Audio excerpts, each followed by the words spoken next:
শোনো, উনি ঘোষণা করলেন যে মেয়েকে বিয়ে করবো 4টা গুণ থাকা লাগবে। কয়টা গুণ? 4টা। 1 নাম্বার গুণ থাকবে সে আমানতের খেয়ানতদারি হবে না। 2 নাম্বার সে ব্যক্তি আমলদারি হবে। 3 নাম্বার তার বংশটা ভালো হওয়া লাগবে। যে বংশের ভিতরে বাতিলেরা আছে, এ যুবকেরা তোরা তারা বিয়ে করবি, খোঁজ লবি যত বড় নামাজি হোক, ওই ওহাবিদের কোন জাত যেন ঘরে না আসে। তোরা কোন ঠিক কিনা?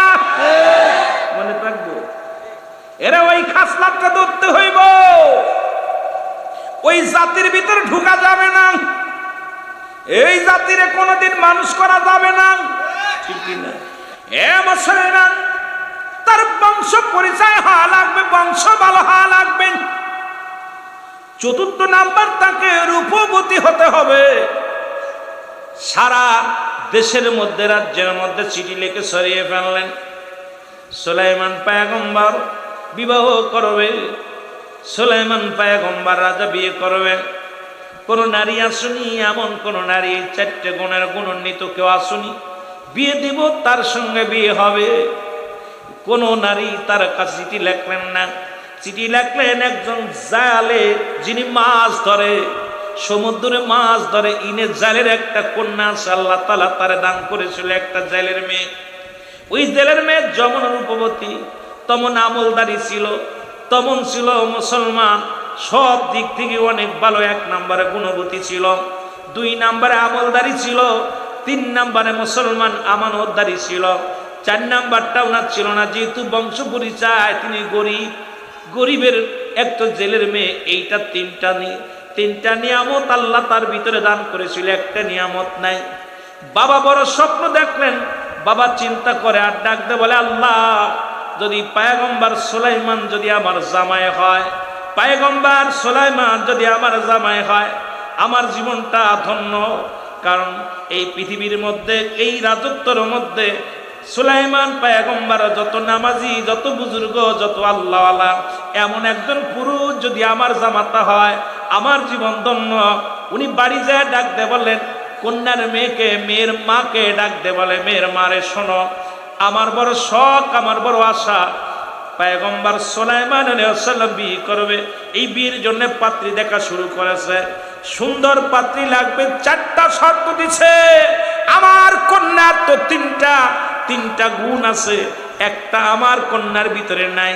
এই 3টা গুণের মধ্যে 1 নাম্বার, অত্র রাজ্যের মধ্যে আমার মেয়ের মতো এত আমানতদারি মেয়ে আর পৃথিবীর মধ্যে নাই।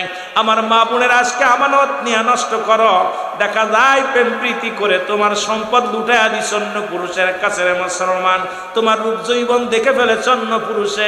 কিন্তু মুসলমান শোনো, তুমি আমানতের খেয়ানত করলে, তুমি তোমার বিয়ের আগেই তোমার আমানত, স্বামীর আমানত অন্যের কাছে বিলিয়ে দিলে, আল্লাহর আদালতে কি জবাব দিবে? আমার যুবক ভাইরা যারা সুন্নি বলে দাবি করো, একটু আলোচনাটা শোনো, আল্লাহ যেন বুঝার তৌফিক দান করে। জোরে জোরে চিল্লায় বলা যাবে না মারহাবা। মেয়ের মার সঙ্গে আলাপ পরামর্শ শুরু করে দিল। জালে মশাই বলে, মেয়েটাকে বিবাহ দিতে যদি পারতাম, আমি বাবা হয়ে বড় ধন্য হয়ে যেতাম। আমি বাবা হয়ে পৃথিবীর মধ্যে সবচেয়ে বেশি হ্যাপি হতাম। কারণ একজন আল্লাহওয়ালা জামাতা পাইতাম, একজন আল্লাহওয়ালা বুজুর্গ। শুধু আমি সম্পদের জন্য সুলাইমানকে চাই না, রাজত্বের জন্য সুলাইমানকে চাই না। সুলাইমান পয়গম্বর আল্লাহর একজন প্রিয় মানুষ, সে সদা সর্বদা আমল করে, নামাজ পড়ে, রোজা রাখে, পৃথিবীর মধ্যে সবচেয়ে ভালো আমলগুলো করে। এমন একজন আল্লাহওয়ালা জামাই যদি আমার জীবনে জুটে যেত, আমার কপাল খুলে যেত। জোরে জোরে চিল্লায় বলো সুবহানাল্লাহ। এ ভাইরা আমার, বন্ধুরা, ভিতর থেকে মেয়েটা সব কথা শুনতে পারলেন। বাবা মায়ের কথা শুনিয়া জায়নামাজের মধ্যে বসে বসে মেয়েটাও বলে, পরওয়ারদিগার আলম, আমার ভিতরে তুমি 3টা গুণ দিয়েছ। 1 নাম্বার সৌন্দর্য, 2 নাম্বার তুমি আমার আমানতদারি, আমার আমানত নষ্ট হয় নাই। পৃথিবীর কোনো পুরুষ আমার চেহারা দেখে নাই, পৃথিবীর কোনো বেগানা পুরুষ আমার চেহারা দেখতে পারে নাই। আমি আমার স্বামীর আমানত নষ্ট করি নাই। এ পরওয়ারদিগার আলম, শুধু একটা গুণ আমার ভিতরে নাই, সেটা হলো আমরা গরিব মানুষ, আমাদের বংশ, আমার বংশ হলো আমার আব্বা জান মাছ মারে, মাছ ধরে জেলে। সুতরাং আল্লাহ যদি সুলাইমান পয়গম্বর আমার স্বামী হতো, আমার জীবনটা ধন্য হয়ে যেত। আমি পৃথিবীর মধ্যে আমি বিবি হিসেবে সুলাইমান নবীরে যদি একবার পাইতাম, আমার পৃথিবীর মধ্যে আর কোনো পা নাই, চা নাই, পৃথিবীর কোনো ধন সম্পদ চাই না, বাড়ি চাই না, গাড়ি চাই না, এমন একজন বুজুর্গওয়ালা আল্লাহওয়ালার স্ত্রী যদি হতে পারতাম, আমার জীবনটা ধন্য হয়ে যেত। জোরে জোরে চিল্লা বলা যাবে না সুবহানাল্লাহ। সুলাইমান পয়গম্বরের কাছে চিঠি লিখলেন। চিঠিখানা শত শত মানুষ বীর পয়গম নিয়ে গিয়েছিল, কোনো চিঠি আসে নাই। সুলাইমান নবীর মুখটা বড় মলিন। সুলাইমান ডাকতে বলে, সুলাইমান পয়গম্বর সুলাইমান ডাকতে বলে, হে মন্ত্রী, হে পেশাব, তোমরা কি কোনো নারীর সন্ধান পেলে না? এই 4 গুণে গুণান্বিত কোনো নারী আমার রাজ্যের মধ্যে নাই, আমার মহল্লার মধ্যে নাই। বলে, হুজুর একটাও পত্র পায় না, একটাও চিঠি পায় নাই। তবে একটা চিঠি পেয়েছি, যদি আপনার সামনে অভয় দেন তাহলে বলতে পারবো। সুলাইমান পয়গম্বর বললেন, কি সেই অভয়, তুমি কি চাও বলো। বলে, হুজুর এই রাজ্যের মধ্যে কোনো মেয়েই তো বিয়ের জন্য রাজি হয় নাই, আপনার কাছে চিঠি লেখে নাই, একটা পত্র আইছে, 3টা গুণ তার মধ্যে আছে, একটা গুণ তার মধ্যে নাই। সেই গুণটা হলো, বলে কি সেই গুণ বলো। বলে সেই গুণটা হলো, সে কোনো ধনাঢ্য ব্যক্তির মেয়ে নয়, কোনো বংশগত মানুষ বংশের মেয়ে নয়, সে একজন জালে মাছ ধরে, সেই জালের মেয়ে আপনাকে বিয়ে করার জন্য প্রস্তাব দিছে, চিঠি পাঠাইছে। এই চিঠিখানা মুসলমান গভীর মনোযোগ পয়গম্বর সুলাইমানের হাতে, উনি ডাক দিয়ে বলেন, দেখি দিই চিঠিখানা। এই চিঠিখানা হাতের মধ্যে নিয়ে মুসলমান পয়গম্বর সুলাইমান টান দিয়ে ছিঁড়ে ফেলে দিয়ে বললেন, তোমরা কি অফার নিয়ে আসছো আমার জন্য? রাজ্যে আমি অর্ধ রাজ্যের মালিক, আল্লাহ আমারে বানায় দিছে, এই পৃথিবীর মধ্যে বড় বাদশাহী, আর আমি একজন জেলের মেয়ে বিয়ে করবো। ভিতরে একটা অহংকার ঢুকে গেছে, রেওয়া ঢুকে গেছে। মুসলমান কবির মনোযোগ, সঙ্গে সঙ্গে ওই পত্রখানা ছিঁড়ে ফেলেছে। আমার আল্লাহ তাআলা সুলাইমানের উপরে বড় গুসা হয়ে গেছে। জোরে জোরে চিল্লা বলা যাবে না আল্লাহু আকবার। আমার ভাইরা, আমার বন্ধুরা, চিঠিখানা যখন ছিঁড়ে ফেললো, পত্রখানা যখন ছিঁড়ে ফেললো, কয়েকদিন যাইতে যাইতে রাজদরবারে বিশাল একটা অনুষ্ঠান। ওই রাজদরবারের প্রধান অতিথি হলো সুলাইমান পয়গম্বর। আর দুষ্ট জিন সবসময় মুসলমানদের ভালো চায় না। ও মুসলমান, ভালো মানুষের ভালো মঙ্গল, খারাপ মানুষ খারাপ, জিন জাতিও চায় না। মুসলমান শুনে নেন, অসংখ্য জিন বশ করে রাখতেন সুলাইমান পয়গম্বর। পয়গম্বর সুলাইমান, ওই রাজ্যে ছিল একজন দুষ্ট জিন। সুলাইমানের জরুরাত, দুনিয়ার জরুরাতের জন্য উনি বললেন, রাজসভা শুরু হয়ে গেলেন। উনি বললেন, আমি একটু জরুরাতে কাজে যাই, 2 নম্বরে আমি একটু বাইরে যাবো, এখান থেকে সুযোগ করবো। এটার সুযোগটা পাইলেন দুষ্ট জিন। জিন যখন দেখলেন সুলাইমান পয়গম্বর কাজে গিয়েছেন, জরুরাত কাজে গিয়েছে, এই ফাঁকে সুলাইমানের সুরত ধরে রাজসিংহাসনে যায়, সঙ্গে সঙ্গে বললেন, মুসলমান আর রাজসিংহাসন থেকে যখন বাইরে গেছে, ওনার হাতে ছিল একটা মজাদার আংটি। এই আংটিখানা সুলাইমান পয়গম্বর রেখে গেছেন মন্ত্রীর কাছে। মন্ত্রী যখন এই আংটিখানা ধরেছিলেন, এসেই দুষ্ট জিন বলে, তাড়াতাড়ি আংটিটা দাও। আংটি হাতের মধ্যে নিয়ে এই সিংহাসনের মধ্যে বসে গেছে সুলাইমান পয়গম্বরের সুরত দইরা, আর ধরে বলতেছেন, শোনো রাজ্যের সব মানুষ শোনো, এই রাজ্যের মধ্যে একটা দুষ্ট মানুষ প্রবেশ করেছে। সে এই রাজ্যের মধ্যে ঢুকে রাজদরবারে আসবে, এসে সে নিজেই সুলাইমান বলে দাবি করবে। এই দাবি করার পর সে নিজেই বলবে, আমি সুলাইমান, এই কথা বলে দাবি করবে। তোমাদের কাছে আমার একটা দাবি, এই লোকটা যখন ভিতরে প্রবেশ করবে, তাকে তোমরা বিচার করবে, তার বিচারে আওতায় আনবে, তাকে খবরদার ঢুকতে দিবা না, কারণ এই লোকটা কিন্তু সুলাইমান পয়গম্বর বলে দাবি করবে, খবরদার তারে কিন্তু মেনে নিবা না। জোরে জোরে চিল্লা বলা যাবে না আল্লাহু আকবার। যে কথা সেই কাজ, মুসলমান শোনো। পয়গম্বর সুলাইমান কি করলেন? এ মুসলমান শোনো, এদিকে উনি বাইরে থেকে জরুরাত শেষ করে উজু করে পবিত্র হয়ে যখন ভিতরে ঢুকলেন, প্রহরীরা বাধা দিলেন। দেখে সুলাইমানের চেহারা, পয়গম্বর সুলাইমানের চেহারা আর আগে যে বসে আছে সিংহানে একই রকম চেহারা। আল্লাহু আকবার, একই রকম চেহারা। উনি বলে, প্রহরীরা বলে, দাঁড়ান, আপনি কে? আমি তোমাদের নেতা, তোমাদের রাজা। পয়গম্বর সুলাইমান কয়, না না, আমাদের রাজা তো ভিতরে প্রবেশ করেছে, তুমি আবার কে? আমি তোমাদের রাজা, আমি তোমাদের পয়গম্বর, আমি তোমাদের সুলাইমান, আমাকে তোমরা চিনতে পারছো না? কয় না, একটু আগে একজন গিয়েছে, সেই তো আটেন, দেখে আসি। ভিতরে যা দেখে মুসলমান পয়গম্বর সুলাইমান আলাইহিস সালাম যা দেখে ওই রাজ সিংহাসনে বসে আছে একই সুরত দইরা, একই রূপ দইরা চেয়ারের মধ্যে বসে আছে। আর এক নজর দুষ্ট জিন দেখার সঙ্গে সঙ্গে প্রজাদেরকে, প্রজারা শোনো, একটু পরেই সেই লোকটা হয়তো রাজ দরবারে ঢুকবে, ঢুকেই বলবে, আমি সুলাইমান, আসল সুলাইমান। খবরদার, খবরদার, তার কথা বিশ্বাস করবে না, সে কিন্তু দুষ্ট প্রকৃত। তোমাদেরকে ক্ষতি করার জন্য এই মহল্লার মধ্যে, সমাজের মধ্যে তিনি আবির্ভাব হয়েছে, তাকে তোমরা হেঁটাও। জোরে জোরে চিল্লায় বলো আল্লাহু আকবার। সুলাইমান পয়গম্বর যা বলে, প্রজারা, এটি তো আমি, তোমরা কাকে বসাইছো? এ মুসলমান শুনে না, আর আল্লাহ তাআলা যে মুজিজার আংটিখানা দিয়েছিল, এই আংটি যার কাছে থাকতো সারা পৃথিবীর মানুষ তার দিকে ঝুঁকে যেত।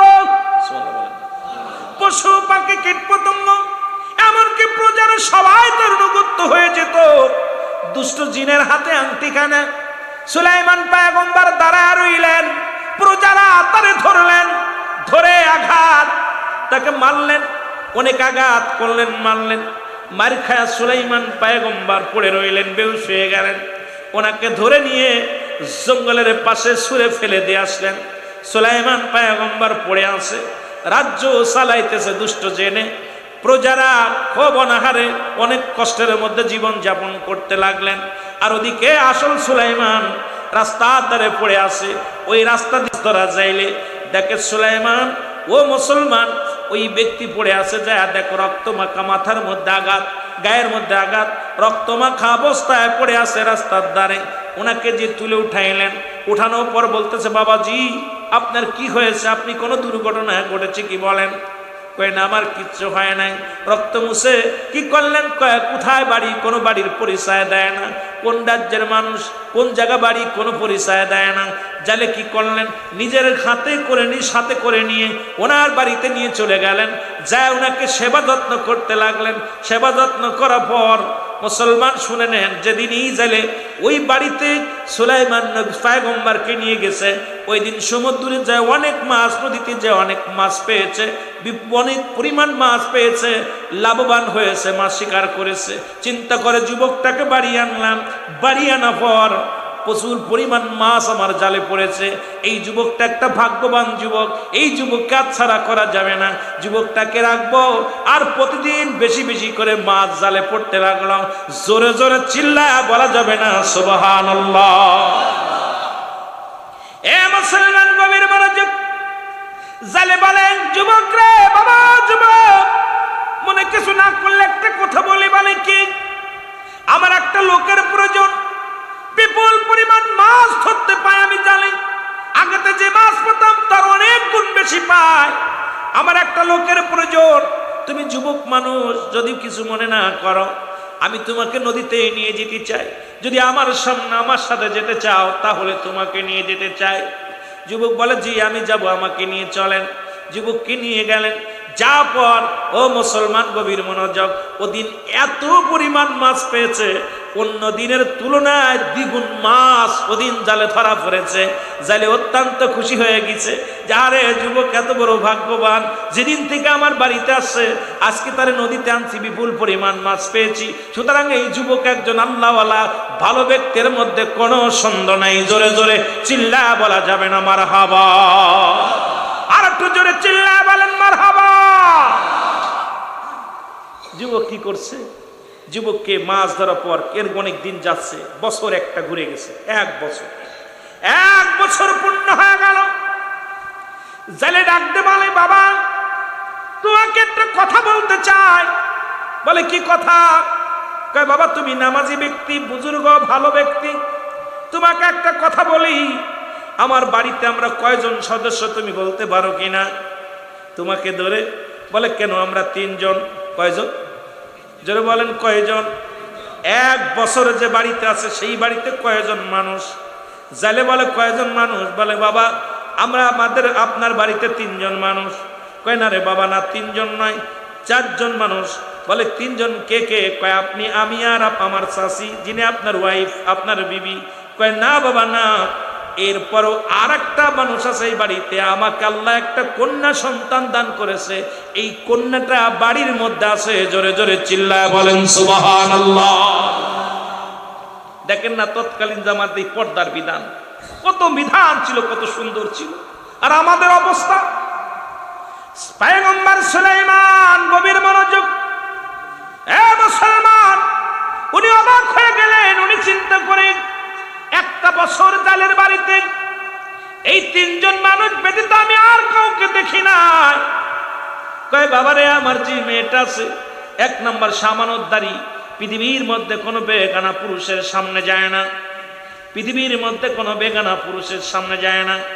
এমনি আল্লাহ তারে এবং আমলদারি, অত্যন্ত আমলদারি। আমার মেয়ে নামাজ পড়ে, আমার মেয়ে রোজা রাখে, আমার মেয়ে পর্দা করে, অনেক আল্লাহওয়ালা। আমার মেয়েটা পর্দাসিনী, আমার মেয়েটা দুনিয়ার মধ্যে রূপবতী। আমার মেয়েটার শুধু একটা গুণ নাই, বড় আশা ছিল, বড় স্বপ্ন ছিল, বড় আশা করেছিলাম এই জামানার পয়গম্বর সুলাইমান পয়গম্বরের সঙ্গে আমার মেয়েটা বিবাহ দিব, কিন্তু আমি গরিব হওয়ার কারণে তার সঙ্গে শুভ কাজটা হলো না। আমার চিঠি প্রত্যাখ্যান করেছে। বড় আশা নিয়ে আমার মেয়েটা আমল করে, মেয়েটারও বড় শখ ছিল, বড় আশা ছিল সুলাইমান পয়গম্বরকে বিয়ে করবে, কিন্তু কপালে নাই। বাবা যদি মনে কিছু না করো, আমার ওই সতী সাথী নারী আমানতদারি মেয়েটাকে যদি তুমি মনে না কিছু না করো, আমার কন্যার সঙ্গে তোমার বিয়ে দিতে চাই। যদি তুমি রাজি হও তাহলে বাবা আমার কন্যার সঙ্গে তোমার বিয়ে দিব, যদি রাজি থাকো বিয়ে পড়ায় দিব। জোরে জোরে বলেন সুবহানাল্লাহ। সুলাইমান পয়গম্বর চিন্তা করে বিয়ে তো করাই লাগবে, রাজ্য তো গেছে, সবই তো চলে গেছে, বিয়ে শাদী তো করাই লাগবে। তো যেহেতু গুণবতী, আমানতদারি, আমলদারি, যদিও বংশ জেলের বংশ, মুসলমান, তারপরেও যেহেতু আল্লাহ বিয়ে করব, উনি রাজি হয়ে গেলেন, বিয়ে রাজি হয়ে গেলেন। সুবহানাল্লাহ বলেন আর একটু জোরে। বিবাহ হয়ে গেল, জেলের মেয়ের সঙ্গে সুলাইমান পয়গম্বরের বিয়ে হয়ে গেল। বিয়ে হয়ে গেল, বিয়ের পরের দিন সুলাইমান আলাইহিস সালামকে নিয়ে গেলেন। শ্বশুর বলতেছে বাবাজি চলো নদীতে যায়, মাছ ধরতে যায়। নিয়ে গেলেন। ওদিন যেদিন বিয়ে পড়াইলেন, ওদিক যখন জাল পেতেছে, এত পরিমাণ মাছ ধরেছে, ওই মাছ উঠানোর ক্ষমতা নাই। জালে এত, প্রতিটা জালের করার মধ্যে এত পরিমাণ মাছ ধরেছে। ওর মধ্যে বিশাল একটা মাছ ওদিন কি হয়েছিল শুনে নেন। মুসলমানের মধ্যে কথা বাদ গিয়েছে, কথাগুলো না বললে বুঝতে পারবেন না। সুলাইমান আলাইহিস সালামকে নদীর মধ্যে দেখছে একজন ভালো জিন, দেখে মুসলমান সুলাইমান পয়গম্বর মাছ ধরতেছে। সুলাইমানকে দেখে ভালো জিনটা চিন্তা করে, হারে সুলাইমানের কি অবস্থা, এখানে কেন মাছ ধরে? যিনি পৃথিবীর মধ্যে বড় রাজত্ব আল্লাহ দান করেছে, পৃথিবীর মধ্যে ধন সম্পদের মালিক বানায় দিছে, সে আজকে কেন মাছ ধরে নদীতে?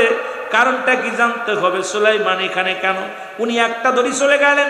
জিন যা, ভালো জিন যা, দেখে দুষ্ট জিন বসে বসে রাজত্ব পালন করার রাজ্য বসে বসে হুকুম দেয়, প্রজাদের কষ্ট দেয়, প্রজাদের দুঃখে সুখ কিচ্ছু দেখে না। শুধু জিন শুধু নিজের কাজ চালায়, সারা পৃথিবী তার মুঠোর তালুর মধ্যে নিয়ে নিজেকে বড় ক্ষমতাবান দাঁড়ি মনে করতেছে। দূর থেকে ভালো জিন দেখে দুষ্ট জিনকে দাবড় শুরু করেছে। আহারে মুসলমান যখন দাবড় শুরু করেছে, এই দাবড় খায়া জিন রাজদরবার থেকে, রাজ সিংহাসন থেকে উঠে এত জোরে দৌড় দিছে, দৌড়াইতে ওই নদীর মধ্যে যাইতেছিল। ওই দুষ্ট জিন কি করছে, সুলাইমান আলাইহিস সালামের হাতের ওই আংটিখানা পানির মধ্যে ফেলে দিছে। জোরে জোরে চিল্লায় বলা যাবে না মারহাবা। যখন আংটিখানা ফেলে দিছে, ওই সমুদ্রের বড় একটা মাছ, ওই মাছটা আধার মনে করে আংটিখানা গিলে ফেলেছে, সুবহানাল্লাহ বলেন। আর ওই সমুদ্রের মাছ, নদীর যত মাছ, সব মাছগুলো ওই বড় মাছটার দলভুক্ত হয়ে গেছে, সবাই তার মুখী হয়ে গেছে। সমস্ত মাছগুলো ঝাঁকে ঝাঁকে বড় মাছের পাশে ঝাঁকে ঝাঁকে আসতেছিল। আর যখন সুলাইমান নবীকে নিয়ে মুসলমান জালে যখন জাল ফেলছে, আর ওই জালের ফেলার সঙ্গে সঙ্গে ওই বড় মাছটা, যে মাছটা আংটিখানা খেয়েছে, মুজেজার আংটিখানা, ওই আংটিখা মাছটা ও মুসলমান সামনে হাজার হাজার মাছ এসে জালের মধ্যে পড়ে গেছে। জাল উঠানোর পর সমস্ত মাছগুলো বিক্রি করে দিছে। বড় মাছটা জেলে বলে, আমার নতুন জামাই, গতকালকে বিয়া হয়েছে, এই মাছটা আমার জামাইরে আমি সুন্দর করে খাওয়াইবো, এই মাছটা আমি বিক্রি করবো না। বাড়ি নিয়ে চলে আসলেন। বাড়ি এসে বিবিকে ডাকতে কয়, বিবি রে, আমি সব মাছ বিক্রি করে দিছি, একটা মাছ বাকি রাখছি, সবচাইতে বড় মাছটা আমি বাড়ি নিয়ে আসছি, এই মাছটা ভালো করে কেটে দাও, এই মাছটা কেটে জামাইরে সুন্দর করে খাওয়াও, কারণ আমি গরিব মানুষ, এত কিছু খাওয়াইতে পারি না। ওই মাছ নদী থেকে বড় মাছটা ধরেছি, এই মাছটা আমার জামাই বাবাজিকে, মেয়েকে সুন্দর করে মাছ রান্না করে খাওয়াও। জোরে জোরে চিল্লায় বলা যাবে না সুবহানাল্লাহ। মাছটা দিলেন খুকিরে, জালের মেয়েরে বলছে, মা মাছটা তুমি কোটো।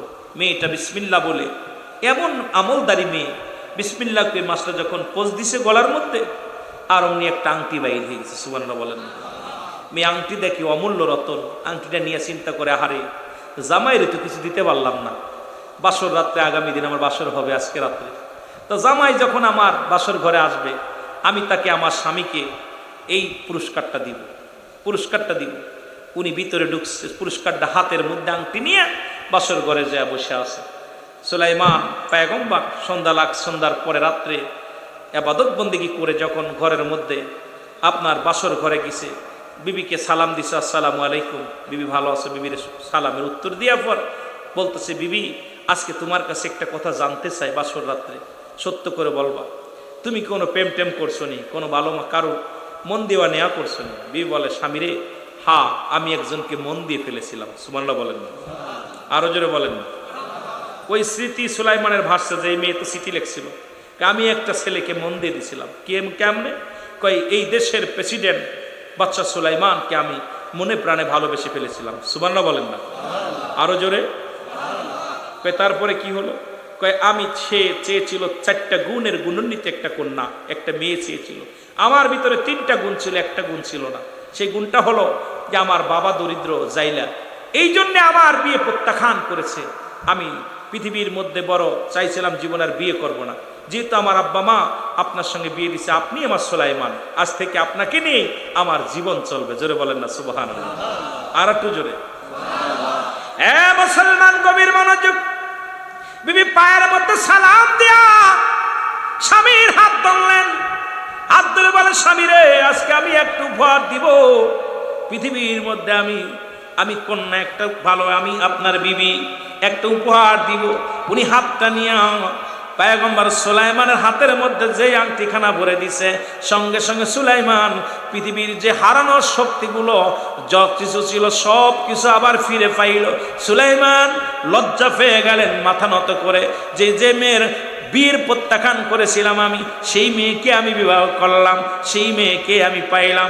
সুলাইমান পয়গম্বর তখন বিবিকে ডাকতে বলে, বিবি রে, শোনো শোনো, ও বিবি শোনো, পৃথিবীর মধ্যে আজকে তোমাকে আমি একটা কথা বলি, তুমি আমাকে হারান রত্ন ফিরিয়ে দিছো, আল্লাহ পাকের মুজেজার এই আংটিখানা তুমি কোথায় পেলে আগে বলো।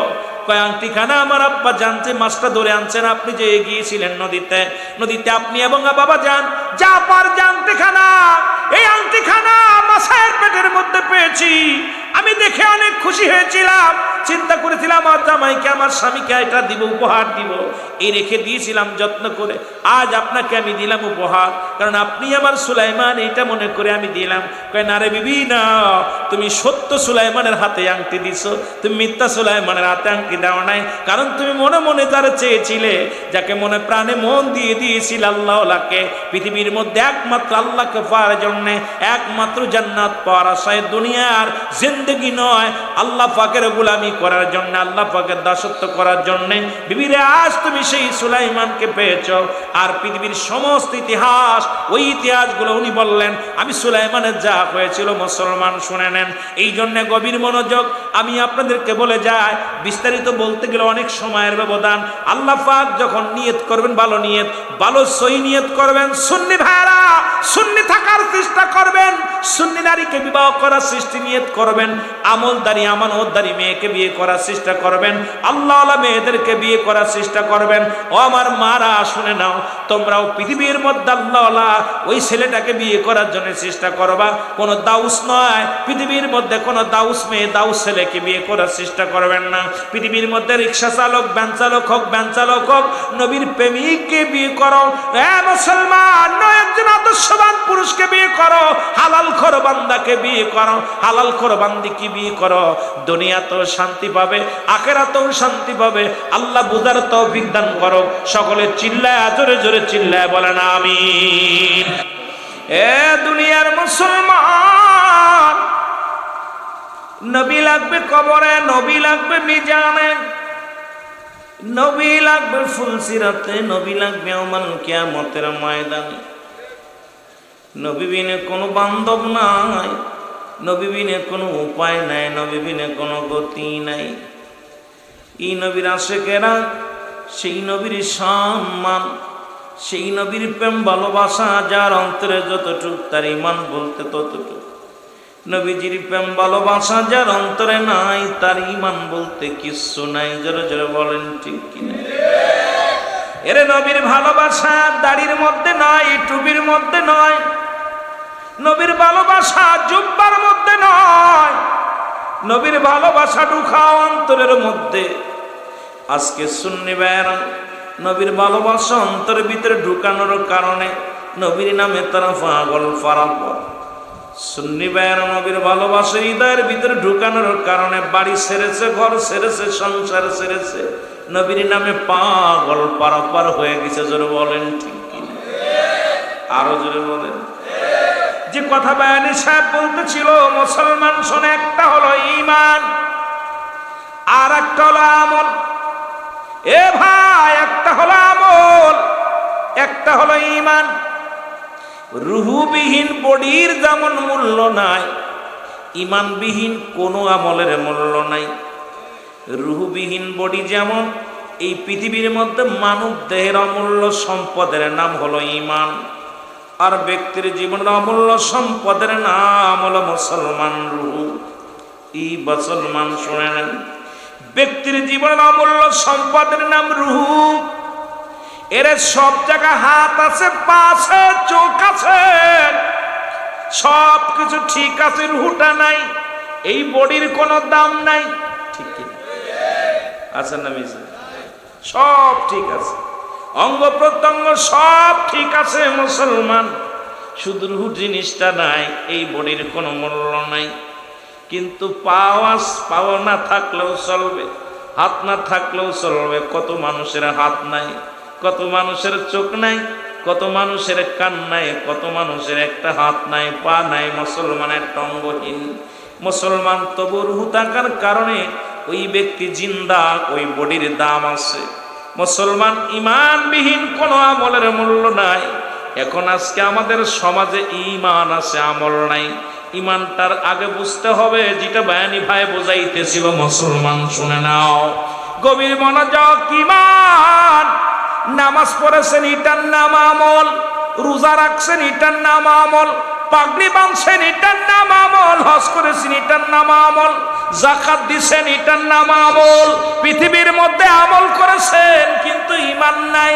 ঈমানটা হলো নবী মুহাম্মদুর রাসূলুল্লাহ সাল্লাল্লাহু আলাইহি ওয়াসাল্লাম। যার ভিতরে নবী নাই, ওই ব্যক্তির আমলের কোনো দাম নাই। জোরে জোরে বলেন ঠিক কিনা? আরে ইসলাম যার উপরে আসছে, নারায়ে তাকবীর দিলি, আল্লাহু আকবার, নারায়ে তাকবীর বলা, দিন ইসলাম যারা বললা, দিন ইসলাম বলে তাকবীর দিয়ে ফাটাইতেছো তোমরা। ইসলামটা কার উপরে আসছে? কার উপরে? তো সেই নারায়ে রিসালাত বলতে তোমার কষ্ট কি? আগে নারায়ে রিসালাত চেনো, তারপরে নারায়ে তাকবীর দাও, তারপরে দিন ইসলাম বলো। দিন ইসলাম বলার আগে দরকার ছিল নারায়ে রিসালাত বলার, যেটা সুন্নিরা বলে তোমরা বলো না। জোরে বলেন ঠিক কিনা? কথা বোঝেন আমার? আগে বলতে হবে নারায়ে, তারপরে তো বলতে হবে দিন ইসলাম। দিন ইসলাম বলার আগে আমরা আপনাদেরকে অনুরোধ করব, যারা দিন ইসলামের পক্ষে, আপনারা দিন ইসলাম বলার আগে নারায়ে রিসালাত বলতে হবে। নবী যদি না থাকতো কিসের ইসলাম? ইসলাম চিনাইলো যিনি, ইসলাম যার উপর আসলো তাকে আগে চিনার দরকার আছে কিনা? আর একটু জোরে বলেন আছে কিনা? যার ওসিলায় মিষ্টি খাও, মোল্লা চেনো না, মোল্লা চেনো না। আগে মোল্লা না চিনা এই দুনিয়ার মধ্যে আবাদত বন্দেগী কইরা শান্তি পাবা না। শান্তি পাইতে হলে মদিনায় দৌড়াও। জোরে বলেন ঠিক কিনা? ও মদিনার মাটি রে, তুই যে বড় খাঁটি রে, বলো ও মদিনার তুই যে বড়, তোর বুকেতে শুয়ে আছে আমার নবী মুস্তাফায়ে, বলেন তোর বুকেতে শুয়ে আছেন নবী মুস্তাফা। ওরে যার সুয়াতে ধন্য হইল সোনার মদিনা, হারে যার সুয়াতে ধন্য হলো ও মদিনার মাটি রে, তুই যে বড় খাঁটি রে, বলো তো মদিনার তুই যে বড়, তোর বুকেতে শুয়ে আছে আমার নবী মুস্তাফা। সুবহানাল্লাহ বলেন। জায়গার দাম বাড়ছে ব্যক্তির কারণে, জায়গার দাম বাড়ছে ব্যক্তির কারণে, ইসলামের দাম বাড়ছে নবী। নবী চিনিস না কিসের ইসলাম? কথা কই না? নবী চিনিস না কিসের ইসলাম? আমার নবী চিনতে হবে আগে, তারপরে চিনতে হবে ইসলাম। ইসলাম চিনার আগে নবী চিনতে হবে, নবী চিনে ইসলাম চিনতে হবে, তাহলে চিনা যাবে। এই জন্য নবীর দাম, নবীর শান, নবীর মান, এই জন্য সুন্নিরা নবীর জন্য পাগল। আমাদেরকে কয় বেদাতি। কি বললো কিচ্ছু যায় আসে না।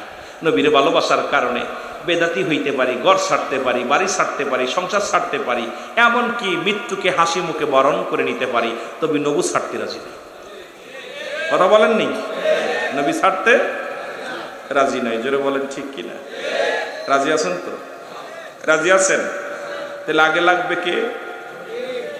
এবার কয় মুসলমান আবার একদল কয় নবী মারা গেছে, ওফাতে খায়রুল লাকুম, নবী কয় নবী ইন্তেকাল করছে। এ মুসলমান শুনে নাও, দিলের কান্ডা লাগা শোনো। নবী কয় উম্মতিরা শোনো, এই দুনিয়া থেকে বিদায় নিলাম এটা উম্মতের কল্যাণের জন্য।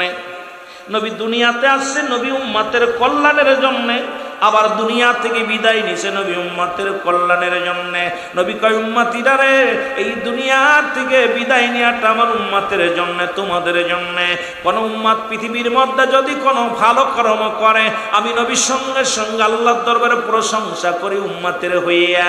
আল্লাহ চট্টগ্রামের জমিনের অমুক ব্যক্তি তমুক ব্যক্তি জান্নাতের বাগান সাজাইয়া, ওই জান্নাতের ভিতরে দুরূদ পড়েছে, মিলাদ পড়েছে, কিয়াম করেছে, দোয়া করেছে, কোরআন তেলাওয়াত করেছে, ভালো কর্ম করলে, নামাজ পড়েছে, রোজা করেছে, জিকির করেছে, সঙ্গে সঙ্গে আল্লাহর দরবারে প্রশংসা করে আমার নবী। আরে আমার নবী ডাকতে কয় ও মুসলমান, আমামায়াতি খায়রুল লাকুম, নবী কয় উম্মতিরা শোনো, নবী কয় উম্মতিরা যদি পৃথিবীর মধ্যে করে উম্মত গুনাহের কাজ করে, সঙ্গে সঙ্গে আমি নবী, আমি আল্লাহর দরবারে ইস্তিগফার করি আর বলি, আল্লাহ অমুক গ্রামে অমুক ব্যক্তি গুনাহ করেছে, তুমি তারে মাফ করে দাও। সুতরাং এমন নবী কয়জন পৃথিবীর মধ্যে পাবি? এমন নবী নসিব গুণে ভাগ্য গুণে একজনকেই পেয়েছি রে মুসলমান। কি কান্দে কার জন্য এই পৃথিবীর মধ্যে থেকে কানলেন নবী, পৃথিবীর মধ্যে সে কানলেন উম্মতের মায়ায়। পৃথিবী থেকে বিদায় নিয়ে শুয়ে আছে উম্মতের মায়ায় কান্দে, জোরে জোরে চিল্লায়া বলা যাবে না মারহাবা।